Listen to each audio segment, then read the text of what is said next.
Hello everyone, welcome to Prince OC photography. और मैं Prince ओसी आपका दोस्त। और आज का नया ट्यूटोरियल ये है नए बिगनर फोटोग्राफर हैं उनके लिए, क्योंकि बड़े सारे सवाल रहते हैं उनके कि हम इमेजेस क्लिक करते हैं लेकिन उनका बैकग्राउंड ब्लर नहीं होता है, तो किस तरीके से या किस तरीके के लेंसेज इस्तेमाल करने चाहिए जिससे बैकग्राउंड बहुत अच्छा सा ब्लर हो। और मैं ये साथ में ये कहना चाहूँगा, अगर आप मेरा वीडियो पहली बार देख रहे हैं तो चैनल को सब्सक्राइब ज़रूर करिएगा और वीडियो को अंत तक ज़रूर देखिएगा, क्योंकि बहुत ही इंपॉर्टेंट टिप जो नए फोटोग्राफर हैं, इवन जो फोटोग्राफर हैं, उनके लिए मैं देने वाला हूं, वो आपको लास्ट में मिलेगी। क्योंकि अभी मैं सब्जेक्ट से थोड़ा सा हटना नहीं चाहता।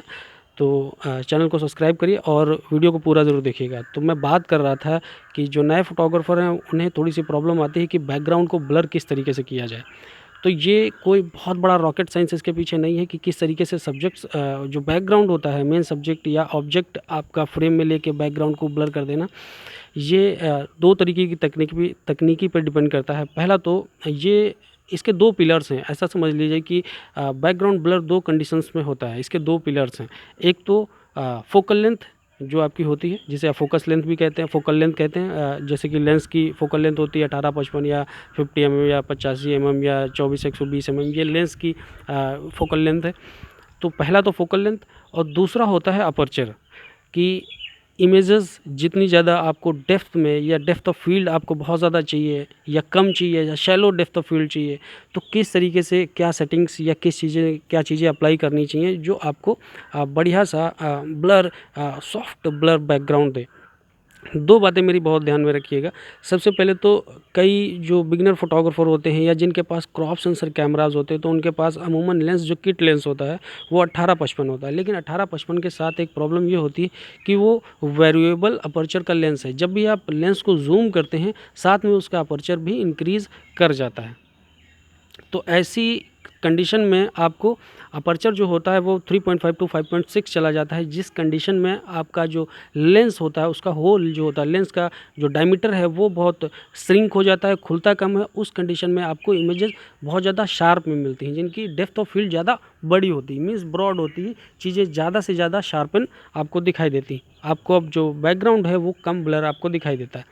दूसरा, अभी अपर्चर पर हम बात कर रहे हैं, तो अगर अपर्चर का नंबर बहुत ज़्यादा हाई होता है तो आपको डेप्थ ऑफ फील्ड जो होती है वो बहुत कम मिलती है, ज़्यादा मिलती है, मीन्स चीज़ें ज़्यादा शार्प आपको नज़र आती।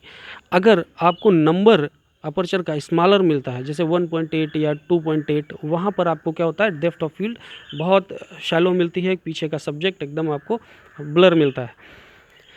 तो ये दो चीज़ें हो जाती हैं अपर्चर में। अगर आपके पास नंबर बड़ा है, अपर्चर का नंबर, बिगर नंबर अगर आप इस्तेमाल कर रहे हैं, तो आपको चीज़ें ज़्यादा से ज़्यादा शार्प मिलेंगी। अगर स्लोअर नंबर या लोअर नंबर इस्तेमाल कर रहे हैं तो आपको डेप्थ ऑफ फील्ड शैलो मिलेगी, मींस बहुत ही ज़्यादा इफ़ेक्टिव ब्लर आपको मिलता है सब्जेक्ट के बैकग्राउंड में। अब यहाँ पर बात आती है कि फोकल लेंथ क्या सब्जेक्ट को क्या क्या ऐसा करता है कि आपको डेप्थ ऑफ फील्ड बहुत अच्छी मिल जाती है। जैसे कि 18-55 लेंस है, अगर आप किसी भी इमेज को 18 mm पे क्लिक करते हैं तो क्या होता है, एक वाइड फ्रेम है। ऐसी कंडीशन में ज़्यादा से ज़्यादा चीज़ें आपको शार्प दिखेंगी, क्योंकि फोकल लेंथ सब्जेक्ट के बिल्कुल पास में है और वाइड है फ्रेम, तो इस वजह से आपको चीज़ें बहुत ज़्यादा दिखती हैं।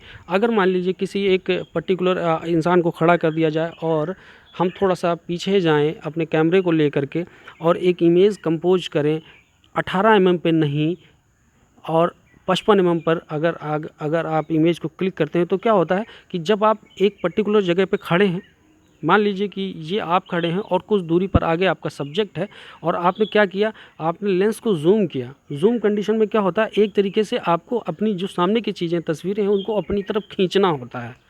ऐसी कंडीशन में जब हम किसी एक चीज़ को अपनी तरफ खींचते हैं और फोकस पॉइंट मेन अपने सब्जेक्ट पर रखते हैं, तो क्या होता है, चीज़ें आप सामने की तरफ तो जो सब्जेक्ट है वो तो आपका शार्प हो जाता है, लेकिन पीछे की तरफ चीज़ें धुंधली हो जाती हैं, क्योंकि उन्होंने आपने जितना हो सका अपनी तरफ खींचा और पीछे की चीज़ें एक तरीके से जो हैं वो पीछे रह जाती।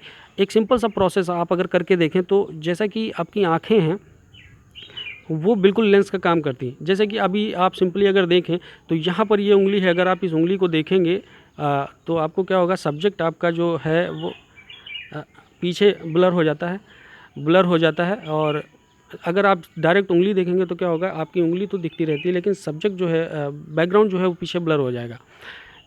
अगर इसी उंगली को मैं बिल्कुल सामने की तरफ ले जाऊँ तो क्या होगा, उंगली भी दिखेगी और बाकी भी चीज़ें आपको बिल्कुल क्लियर नज़र आती हैं। तो ये फोकल लेंथ इस तरीके से वर्क करती है। जितना सब्जेक्ट को आप अपने पास लेके आएंगे आपको ब्लर इफेक्ट ज़्यादा मिलेगा, जितना आप दूर लेके जाएंगे उतना क्या होगा, आपको जो शार्पन का एरिया है वो ज़्यादा से ज़्यादा बढ़ता जाएगा। तो इस तरीके से अपर्चर और फोकल लेंथ दो तरीके से काम करती है, जिससे आपको बैकग्राउंड बहुत अच्छा मिलता है। और यहाँ पर जैसे एफएक्स के यूज़र होते हैं जो फुल फ्रेम कैमराज इस्तेमाल करते हैं या लेंसेज बहुत अच्छे इस्तेमाल करते हैं, जैसे कि जिनके पास 24-120 है, उनके पास फोकल लेंथ बहुत सारी लंबी है तो वो सब्जेक्ट बहुत अच्छे से ब्लर कर सकते हैं। दूसरा 18-55 वाले भी ब्लर अच्छा से कर सकते हैं, लेकिन उन्हें 55 mm पर इमेजेस खींचनी होंगी। अदरवाइज़ वो प्राइम लेंस इस्तेमाल कर सकते हैं, जैसे कि 50 mm 1.8 या 85 mm 1.8 अगर ऐसे इस्तेमाल करते हैं और लोअर अपर्चर इस्तेमाल करते हैं, मींस लोअर नंबर अगर अपर्चर का इस्तेमाल करते हैं तो उन्हें डेप्थ ऑफ फील्ड बहुत अच्छे से मिलेगी।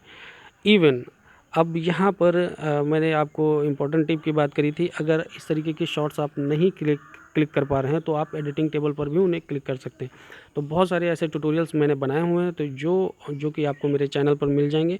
आप उन चैनल्स की जो प्लेलिस्ट है मेरे चैनल पर, वहाँ पर आपको how to create depth of field in post processing, तो वो आपको इस तरीके के ट्यूटोरियल्स मिल जाएंगे। तो आप वैसे भी क्रिएट कर सकते हैं, लेकिन मैं आपको सलाह दूंगा जो मैंने पहले तरीका आपको बताया है कि आप अपने अपने सब्जेक्ट्स के साथ, अपने लेंसेज के साथ जितना ज़्यादा हो सकता है फोकल लेंथ और अपर्चर के साथ प्ले करेंगे, उतना ज़्यादा आपको अच्छा डेप्थ ऑफ फील्ड मिलेगा कोशिश करने पर।